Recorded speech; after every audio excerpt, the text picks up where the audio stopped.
الحمد للہ رب العالمین والصلاة والسلام علی خاتم الانبیاء والمرسلین۔ آج ہمیں صفائی کی ضرورت، اہمیت اور فضیلت کے بارے میں بات کرنا ہے۔ دراصل صفائی ایک نعمت ہے اور اسلام میں اسے بہت بلند مقام حاصل ہے۔ قرآن و حدیث کی روشنی میں جسم، لباس اور ماحول کی صفائی کو ایمان کا حصہ قرار دیا گیا ہے۔ نبی مکرم حضرت محمد رسول اللہ صلی اللہ علیہ وسلم نے ارشاد فرمایا، صفائی نصف ایمان ہے۔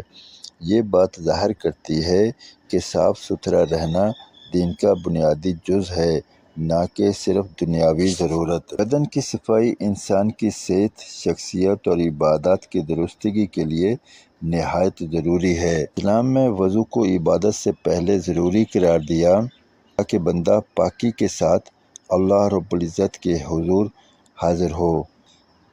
اسی طرح جمعہ کے دن غسل کرنے کی تاکید بھی بدن کی صفائی کی اہمیت کو ظاہر کرتی ہے۔ صاف ستھرے کپڑے پہننا صرف خوبصورتی کا مظاہرہ نہیں بلکہ ایک دینی عمل ہے۔ قرآن پاک میں رب تعالیٰ جل شانہ فرماتے ہیں، وَثِيَابَكَ فَطَہِّرْ، سورہ مدثر آیت نمبر 4، جس کا ترجمہ ہے اور اپنے کپڑوں کو پاک رکھو۔ کپڑوں کی گندگی نہ صرف بدن کو متاثر کرتی ہے بلکہ دوسروں کو بھی اذیت پہنچاتی ہے۔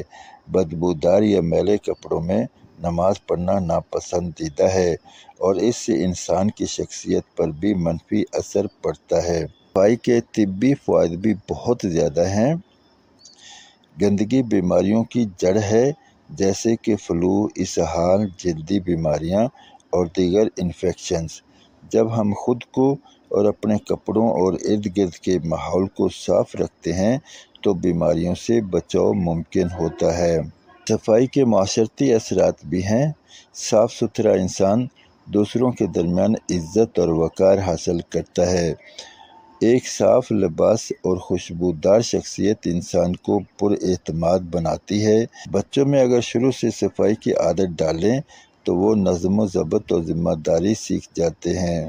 بدن اور کپڑوں کی پاکی نماز، روزہ، تلاوت قرآن اور دیگر عبادات کے لیے ضروری ہے۔ اگر بدن یا کپڑے ناپاک ہوں تو نماز قبول نہیں ہوتی۔ اسی لیے صفائی عبادت کی بنیادی شرط ہے۔ اسی سلسلہ میں مولانا صاحب کی فرمائی ہوئی کچھ باتیں آپ کے پیش خدمت ہیں۔ خذوا زینتکم عند کل مسجد۔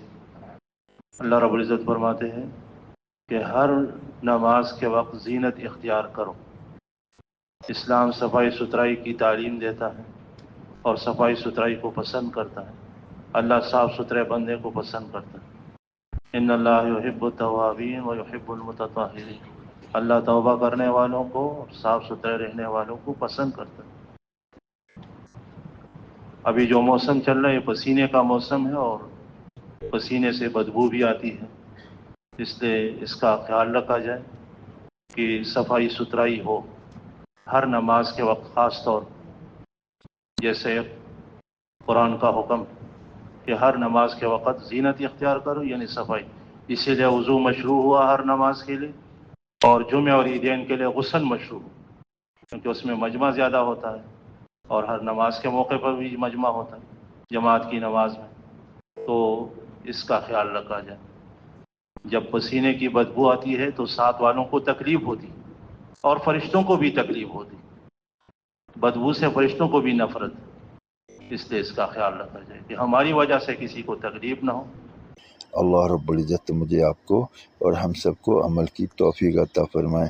اب تک کے لیے اتنا ہی، انشاءاللہ ملتے ہیں اگلی ویڈیو میں۔ تب تک کے لیے اللہ حافظ۔ السلام علیکم ورحمۃ اللہ وبرکاتہ۔